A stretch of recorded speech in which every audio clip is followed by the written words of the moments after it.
something. Holy crap, that's scary. All right, Nathan, what are we doing today? All right, today's the day we're finally getting rid of this ugly unit that leaks and constantly breaks and is plastic, and we're going to a Tesla motor. This is a electric Astra power steering pump. We're excited because it's something different. There's a bit of wiring involved, there's a bit of fabricating, a bit of figuring out. It's got a little element of everything hack into it. So this comes on a mount from Tough Mounts. Big thank you to Jason for supplying this and the bracket to us. He must have seen the video of when we killed this and was like, these boys need this. So, we're switching to this. Now, the smart thing to do would just be to put it in the back where there's no petrol tank. It would bolt in easy. Yeah. But we've already got enough stuff running back and forth to the back of the car. Yeah. And we don't want to have another set of lines running back and forth. So, we've got a giant gaping gap in behind our front bar. Just behind there. And we thought, we can fit this and make it accessible. Yeah. To be able to top it up, which by the end of this, I'm hoping not to top it up. It's not gonna leak. So the end of today, we would love to hear this thing go and pump some fluid around. Yeah, and see if it works. Yeah. So that is definitely the goal to be done today. We want to have it done. So you might be asking, why do we want to do this? Why do we want to go from what is a proven, tested system that Ford designed, a multi-billion-dollar company, and change it over to our backyard Astra pump? Well, the reason why is Nate's going to tell you all these things about it. Efficiency, reliability, practicality, all this crap to try and justify it. The main reason is he just wants to see the turbo. He wants to look at this engine and no longer see a massive pump sitting here. So we have direct port looking straight into the turbo there. And that's really the main reason. And to be honest, I was never convinced on this, but after seeing the turbo set up like this and the engine looking so much cleaner, I'm kind of like, yeah. We were even considering drilling 2 holes in the bonnet to have peepholes. Big scoop, just like that. But on the other side of things, the thing that we're finding with this engine, because we're running the engine so hard, we're up there in the RPM and whatever, we are shitting power steering pumps on the regular. This will now be the 4th power steering pump that we put in this thing, and hopefully the final one. They don't like RPM. So this should be the solution for that. And supposedly, they work really well, so we're going to find out today. So the plan is, where we're going to put this thing is, we had a look in here, and we realized that in behind here, there's a big gaping hole in here. Granted that there is an intercooler pipe that needs to run up there, but right here, about the size of an Astra power steering pump, is a big gaping hole. We have to do a little bit of cutting, maybe cut this section out here so that the actual reservoir goes through there, but it will fit. And the added benefit of that is, if we do cut that section out there, and we have a big hole here where our reservoir comes through here, we should be able to fill it up from here and keep an eye on it and be able to actually, in the bonnet, still service the power steering to make sure that we do have enough fluid. So that's our plan, that's what we're going to run with, and that's how we're going to tackle this thing. Hopefully it works. First things first, I think we take this bar off. Yep. And see where we go. Start mocking it up and start looking at nutserting some stuff, I reckon. Yep, let's do it.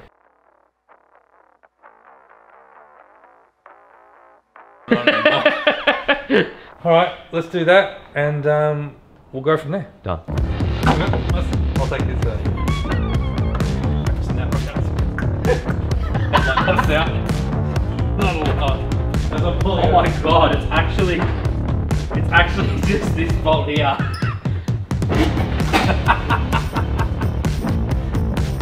That 2-bolt bumper. It's gonna get wet out there, I'll put it. It's winking at me. Alright, so this is our victim. So, what we need to do is put that in there somehow. I think that'll work. So, but there's a bit of sheet metal that is going to get in the way. Sheet metal's never stopped us before. It's kind of got to come back. We're going to be cutting out a lot. Because I'd like to leave this lip. I don't want to cut into that. Oh no, I would go just see, we have to bring it back. Alright, so what we need to figure out firstly now, is that's sort of what we wanted to do. We want to pop that through there like that. So we're trying to figure out how big we need to make this hole. Obviously we want to make it as small as possible to try and keep as much structure as possible. But it's just hard to sort of figure out exactly what we're going to do. But we see this hose clamp here, and we wonder whether this bottle actually can come up and off, because if it does, what we might do is take that off, and then we can figure out where we can mount the base. Yeah. And then mount the base and then just stick the bottle where it needs to go through. Yeah, figure out. Then we'll be able to just at least draw a line and have an idea of how big this needs to be to pop just that through. Because at the moment, it's too hard to imagine because we can't get this flush against there or anything like that. So, all right, let's see if it comes off. Oh shit! What? No, taking this off isn't going to do anything because there's a giant motor inside. Oh, right. So what's the hose clamp for? Is it just to hold it on extra tight so that it doesn't leak? Maybe it's just... No, it should come off. Maybe if I hold it. No, that's not coming off. I reckon we just freaking go for it. Just cut this all out. Hold it up and I'll draw a rough measurement of where we think it's going to go. Okay, so we reuse the original hole a little bit. I would just cut this hole out here to begin with. Alright, let's do it. Woo! We're going to commit. Is it?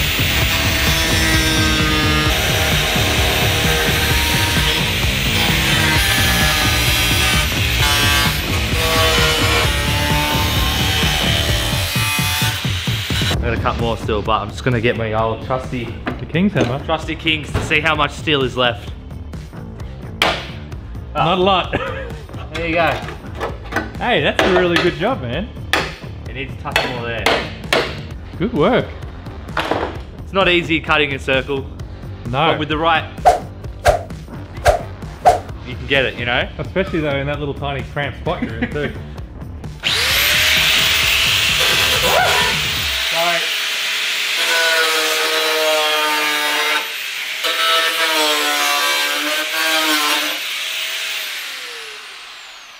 I was safety squinting pretty hard just then. That would be hot, I'm guessing.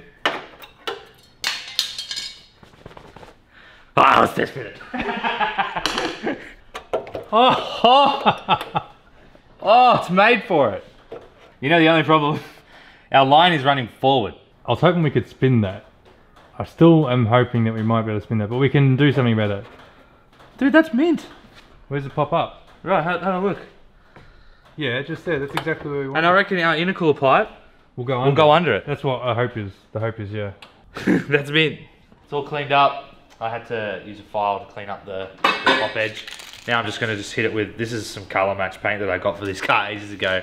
I'm just going to hit it with a little bit so it doesn't rust up. And then we should be good to start mounting. So you have to bear with us for this episode because we're really cramped and tight and dark in here because we've had the worst weather we have ever had, I reckon, whilst filming in this garage the past 2 days. The one weekend that we decided to do a double weekend, it's been the worst weather we could possibly imagine. But you can see in here, this is where our power steering pump's going to come up here, right? This line here, well, that's a battery cable, so that's fine. It can run over wherever. These two power steering lines, we need to keep this one here because this runs to our power steering rack. It then goes into the cooler. But this one here is what goes to the power steering return over here. You see that there.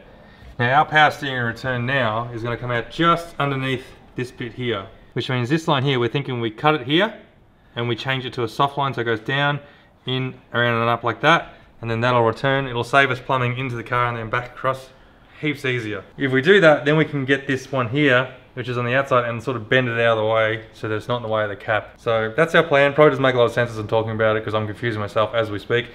But once you see us do it, hopefully it makes a bit more sense to everyone. Yeah. So I'm going to start cutting and bending and stuff and see what happens. All right, let's see do what it. we can do with this. We're really going hard here. Like, we're just committing. We just don't care anymore, that's why. I mean, we care about the car, but we just do not care about factory fitted things at all. No. Taking the bar off is definitely a good choice. Definitely. Damn it! I was so close.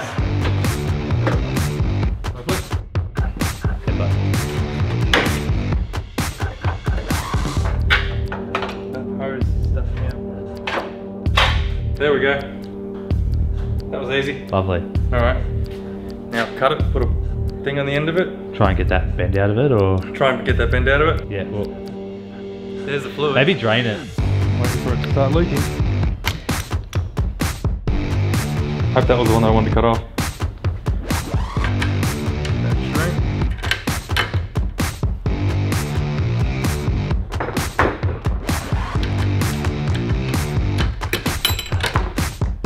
Better-ish.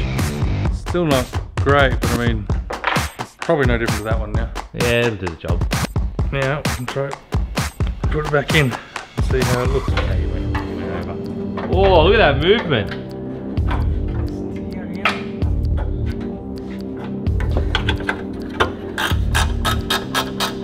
So that is looking a lot better.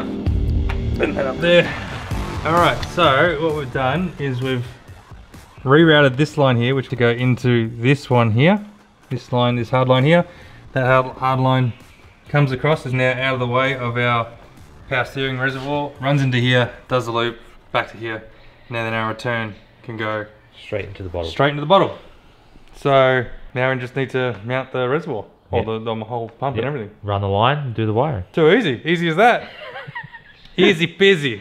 So we've set the intercooler piping in just as a rough guide to figure out where it's going. Is that where it goes, like that, is it? Yeah, pretty much. Like, It comes down, does it? give or take, you know, that. But Yeah, that's okay. not much. Well, that'll work. That'll work like that. If you want to hold that there, I'll mark it. If you're happy with where that is. I'm happy. So what we're going to do is take the pump off now. We've got a pretty good idea. We've got one Sharpie line. It's good enough of an idea of where it's going to go. That's our spot.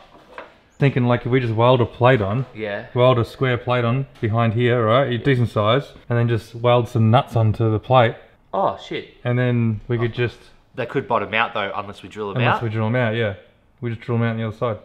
Well, we could do that, and then a nut will space it out 10 mil. Exactly. So put a plate in, weld the plate, mark where the nuts will go, Yeah, drill drill the it hole. out, weld a nut in.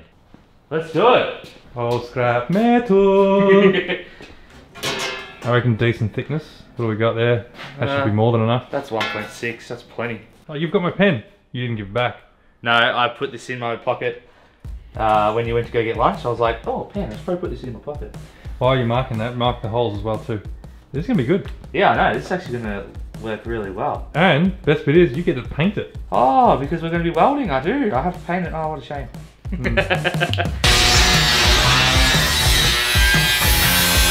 God, I love cutting shit. I hate it. I love it.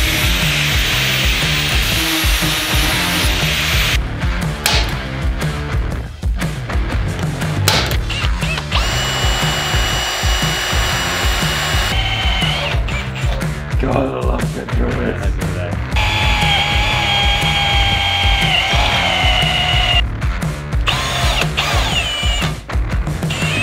I'm just gonna lay the thing back on it to make sure it's somewhat close because they will heat. Like it was done with a laser cutter, mate.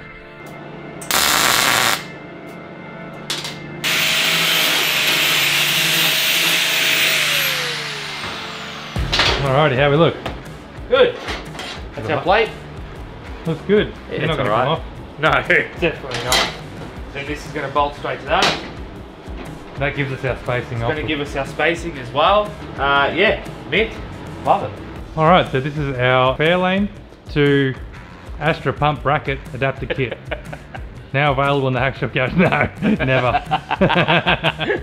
We've grinded the surface area that is going to be in contact. I'm going to paint the back of this before I do weld it on so it doesn't rust. And then that's just going to go like that. A simple fat weld there, and that'll be plenty to hold it. This is gonna look factory, mate. So this factory. If I paint it well enough, it'll look factory. Yeah. Don't hit your bolt.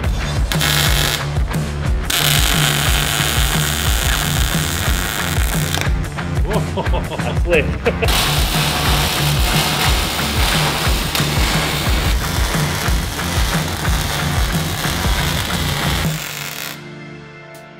That sounds like one of your best welds you've ever done.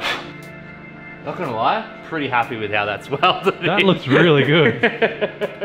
I mean, obviously it was all the welder, but wow. That ain't coming off. That almost looks factory.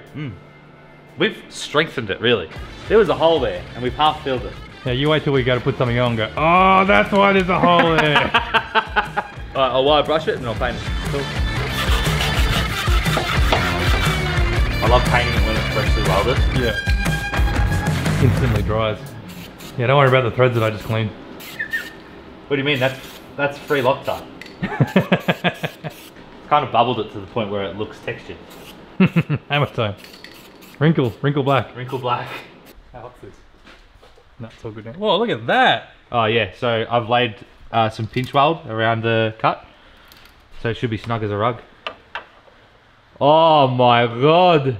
That's perfect. So that was the clearancing. This was in the way. It's no longer. Someone bumped their head on it. It's no longer in the way. That looks snazzy, man. This is the best thing I reckon we've ever done. This is the best work we've done. You're really excited, huh? Let's get it. Man, I'm being serious. This is the best thing we've done. Well, look at that. She's in. Give it the punch test. Nice and solid. Not hitting anything. That's not going anywhere. Absolutely good. We've got a good 10 mil at the back, 5 mil at the front. It's not touching. We've got room for our hoses, which still don't know where we're going to run them.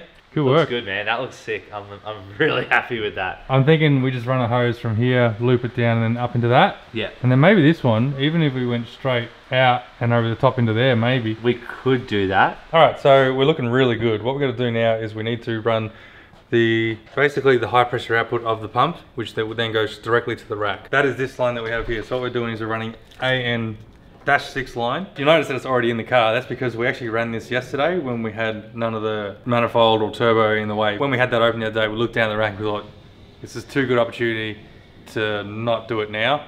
So we ran this, so we'll skip back, have a look at that, and we'll come back to where we are now. All right, so we have... Ooh. Why did we open up before? Exactly what we needed. Some power steering hose, which we can use for the return lines. We have that, and then in this one, we have a bunch of other fittings as well too. Here it is. So this fitting here. I did not know they made that fitting. Yes, they do. Raceworks make everything.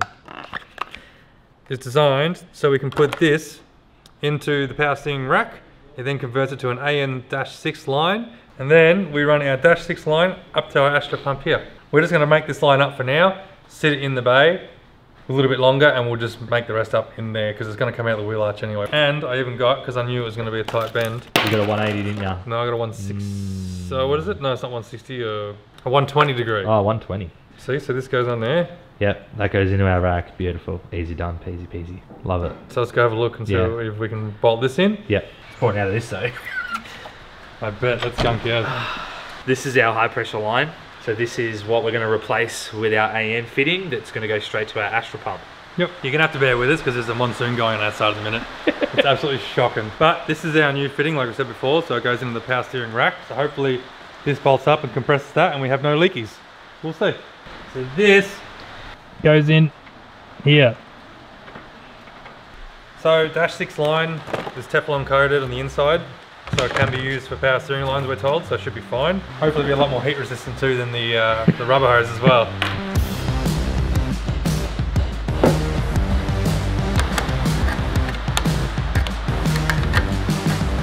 Alright, so I need to cut this, give me a bit of length, and then I can re-tape it. Alright, now, this should hopefully run through there and it'll work. Oh, this just screams clean driveway to me. Okay. All good? There we go. So now we can run that to wherever we need to run it, but it means now we can get back to putting the exhaust manifold back on. For the last time. For the first time, for the last time. Ooh. So now we have this line. Now we're going to feed it through. We have an idea of where we're going to feed it. So what I'm going to do is just cut a little bit of excess off. This should be plenty here. Plenty, yeah. And we're going to cut it just about here. I reckon if this is wrong, we're going to be kicking ourselves, aren't we? Yep. Ooh. Nah, that's plenty. I'll leave that out. Lovely. So what we've done is we've run it forward from where the original one went, and it's clipped, it's tied to where the original line was, but we've run it over the top of the K-frame, and we're going to P-clip it here. So I run that roughly, and we come out a little bit like that. Black on black.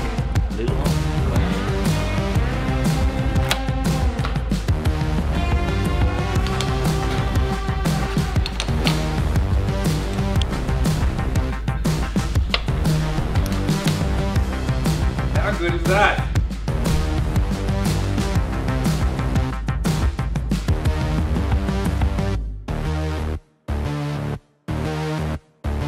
So what we've done is we've done a little bit of work. Nathan's just been playing with the intercooler piping. Still not happy with it. Still not happy with it. You can see it's pretty close. We're gonna have to just play with this, but it's probably something that needs to be done once the bumper's back on the car, because we need to know how low can we go. And I run the return line here. So the return line, it comes in through the power steering cooler line here, then runs back and runs into there, and I've just run it in some conduit so that if it does rub up against anything, it doesn't rub through. It looks kinked, but it's not. That's just the conduit, it's just a little bit loose. Yeah, it all fits up really nicely. What we're going to do now is, because we're getting later on in the day, is we're actually going to move to working out the pulley system, which is going to delete the power steering pump itself, because obviously now that we're removing that pulley, we need to have another pulley in place, or like an idler pulley. Yeah, let's look at that. We'll bring the car down and start looking at pulleys. Yeah, let's tear it down. So obviously our pump would normally sit here and you have the big pulley sitting here and your belt goes like this and then down. Now what we need to do is try and basically remove that pulley. So we have an idea on how to do that. We've seen a few other people do it in different kinds of ways. We're sort of trying to figure out the best way ourselves, but I'll grab a pulley to show us what we did. This is a Ford idler pulley. It is the same pulley that is used on this tensioner pulley here. It's nothing special. You can get them off eBay or whatever, pretty cheap. I think this was like 30 bucks, and you can see that's all it is there. Now the problem with that is a 17mm diameter internal, and that's no good to us because we can't get a bolt big enough for that. That would really be realistic to work. So what we did is I went over to Brenton's place. If you remember Brenton from our amazing shed tour, and he was kind enough to let us have a play on his lathe, and he's made us up 2 of these little tiny spaces here, and basically all they do is they sit inside the pulley here like this. One there, and one there. And now this brings us down to an M10 bolt. So we can slip that through there and now bolt that to something and that'll work. The beauty of that is it means if we ever shit this bearing or something like that, we can just go ahead and buy another standard replacement idler pulley and we can still use it. We don't have to worry about like popping out bearings or anything like that to replace this bearing, because that's what I was thinking about doing. Wouldn't have worked anyway because apparently I don't make any bearings smaller with 17mm internal anyway. That's neither here nor there. So where are we going to put this? We were sort of thinking we might have to make a bracket and hang it out here, but there also might be the possibility that we can just bolt straight into the head here and space it out and it might just work. So maybe this bolt here. So I think what we do is we get rid of that bracket, see what we're working with. Yep. And I reckon we just bolt it onto that bolt and see what happens. Oh, actually, this is looking good. It looks pretty flat. There's no super long ones that look like so they hold Oh, this one is super long. This holds the timing case on. Oh no! Oh no. Oh, thank God. Run this in here. Tell you what, that looks not far off. I reckon maybe one more packer. Tell you what, if this works, that's just made our day so much quicker. Hasn't it? Oh, mate. Oh, that eyeball looks good as. We have the pulley now where we think it's going to work, and actually this has been a lot easier than we thought it was going to be, not having to build a bracket. But this is what it looks like if I pull this belt tight.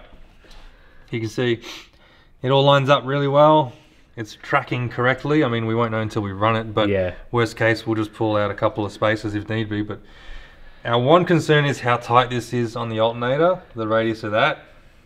Whether or not the belt is going to be able to like maintain that radius and not crack and destroy, we'll see. Just because it is such a tight radius, so what we'll do is we'll carry another belt with us in the meantime. And worst case, if we do find ourselves going through belts, we'll just make a bracket that comes out here to stop that radius being so tight, so more out that way. Yeah. That's going to look ugly, so we're going to do this. What we need to do now, which is the last thing we're going to do tonight because it's freezing, it's cold, there is now water in the shed again. Thanks to the monsoon that we're having here. We're going to cut this belt, lay it over each other to figure out how long we need to get this new replacement belt to be. Yes. And then order a couple. Without cutting my finger off. I don't need a texter, my friend. Pull this out. And we can measure how long that is. And we can order a new one. Get one 10 mil smaller than that. We're going to call it for tonight. We didn't quite get as far as we were hoping to, as far as finishing this tonight. But we'll come back, we'll finish it off because it's just about there. Order a few more bits and pieces and it should be ready to test and see how we go. Well, it's a few days later now. So we've gone away, we've basically picked up all the parts and pieces that we think we need to finish this thing.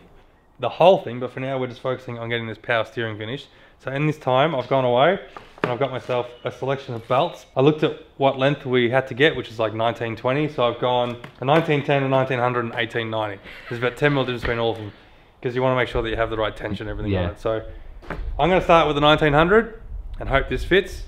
I reckon this is the one that we want. And if it's right, we order 5 more. Yes. There's no way that's going to work.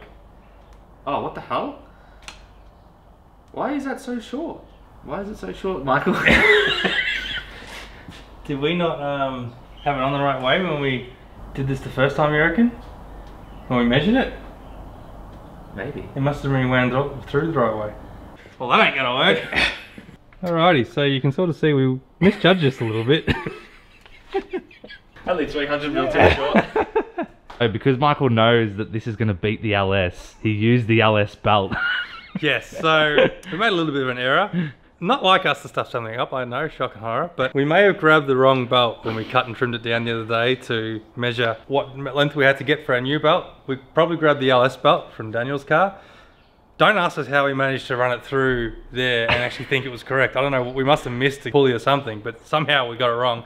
Anyway, we've figured out what we do need now. The only one that we can get our hands on today is a 2210. We just measured it to be 2215, but 2210 will hopefully be close enough and should get us out of dramas at least today. Nate's gonna run down now and grab that now because we're short on time. And while he does that, I'm gonna spend some time getting this power steering wired up. So hopefully we can flick the switch and hear it work. All right, you shoot down, you get that. Yep. I'll start doing some wiring. Done.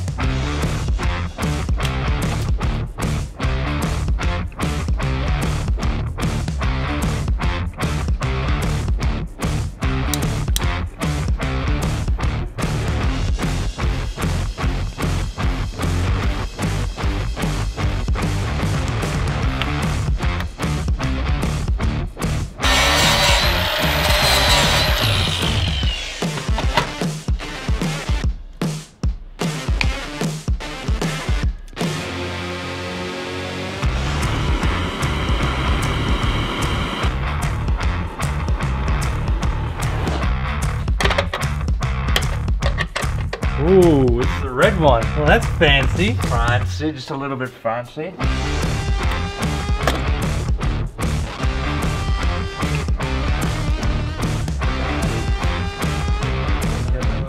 Lovely. Leaves a little bit to big side, but I mean, it'll probably stretch, yeah? Yeah, they stretch.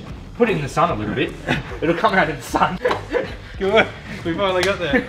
Now write that down because I'm gonna want to know. So while Nathan was gone, I wired this thing up. It's pretty simple. There's not a lot to it. There's literally just one big earth. There's one big positive, which is just constant power to this thing. And then there is just two trigger wires. Those two trigger wires get joined together and they just get sent to some form of trigger. I haven't wired the trigger in yet because I want to figure out what I want to wire it to. I want it to come in so it's only when the engine's running that this should be running. So I'm thinking of running it off the fuel pump relay. I just have to locate that because we use a stock fuel pump relay in this thing, so I've got to find it and then just basically piggyback that trigger wire to another relay which will then send this off. But for now, I've got it so I can jerry rig it so I can at least test it. I've just ran my earth into the chassis here. I put a nutset in here and because it's going to be exposed, I'm just going to paint over it so we don't get any... You just put runs everywhere. I know, I really did, didn't I? Maybe just wipe the runs so it doesn't drip onto the floor. See, look, I'm just blending now. Blending. See? Perfect. And then for the positive, all it is just I ran the wire. The big cable runs up through here, goes straight to our bulkhead here, and then this is our trigger wire. That is what we're using to currently jerry rig it to get it running. But that, like I said, I'll run to a relay at a later stage. But yeah, it's actually pretty simple. The belt's on now. The belt works really well. The tensioner still has plenty of pull in it. So we've got plenty of slack to allow for that. And obviously it'll stretch, so it'll also have plenty to go back on, so it shouldn't come loose. We actually nailed that size. It was just by chance that was the only one they had in the store today. Alright, so this is the moment of truth. So it's time to test for proof of concept here. The car is off. We do have power to the pump hooked up. We have filled up the pump, which is actually quite easy. You just put a funnel in there and you fill it up. Now we're going to test to see if it works. I'm just jerry rigging it to turn it on. And we should hear it start and see what happens. Nervous? I'm super nervous. Like, I'm worried it's going to blow a line or something. You're nervous. I'm the one with my head over the top of it. Ready? Yeah.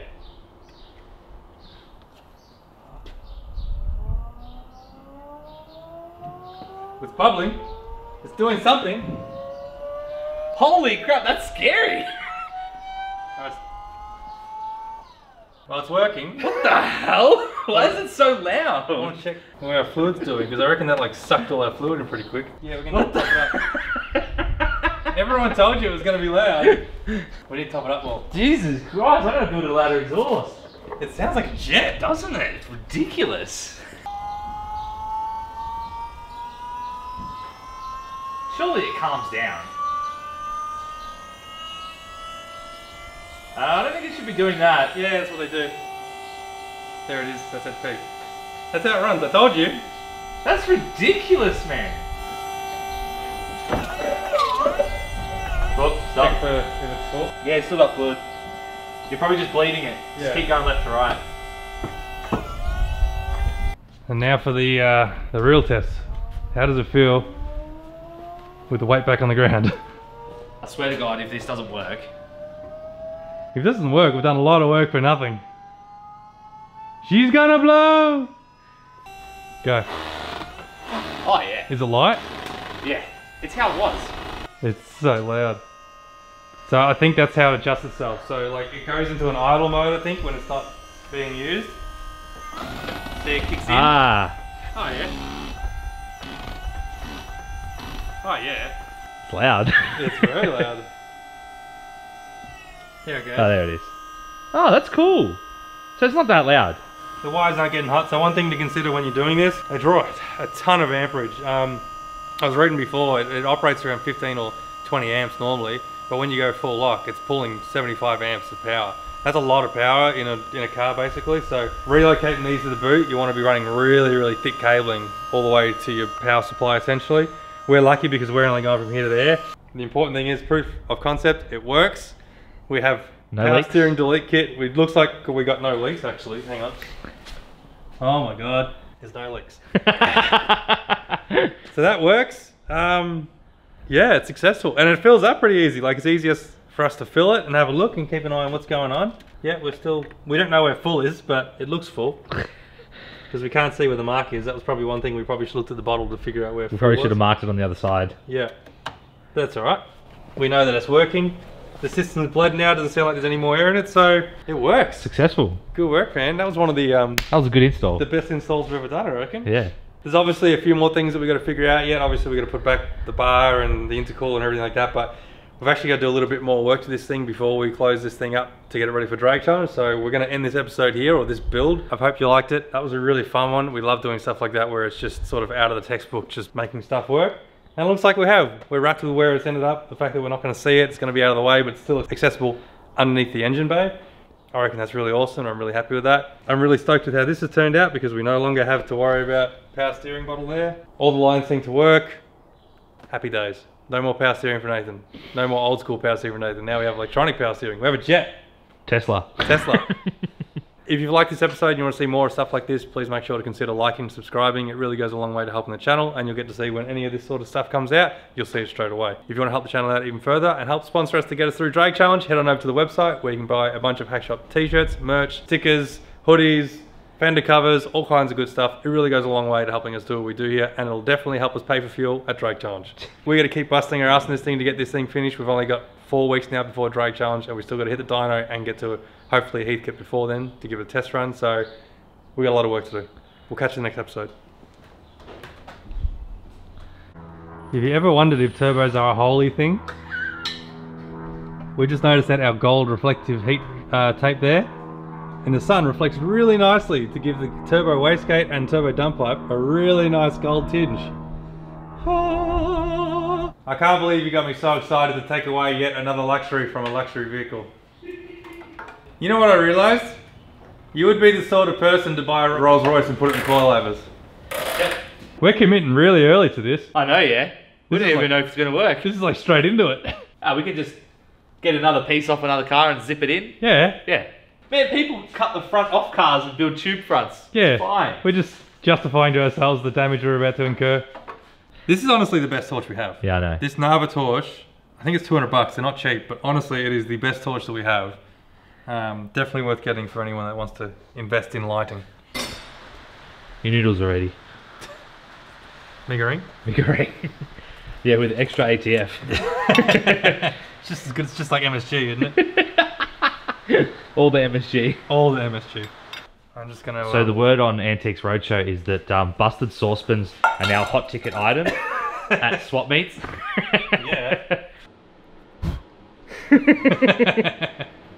Dinner is served. You ordered a Tesla power steering? If you keep saying that, people are going to actually believe I it's know. Tesla power steering.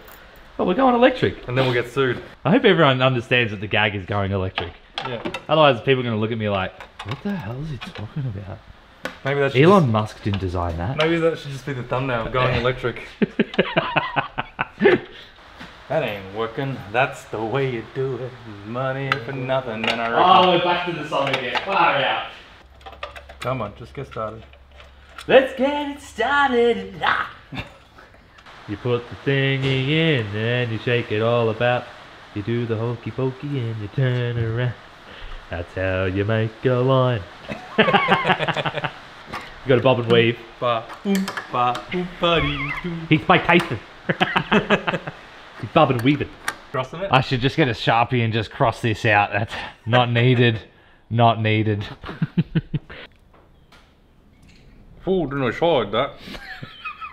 Imagine that. It's alright. Olives are healthy.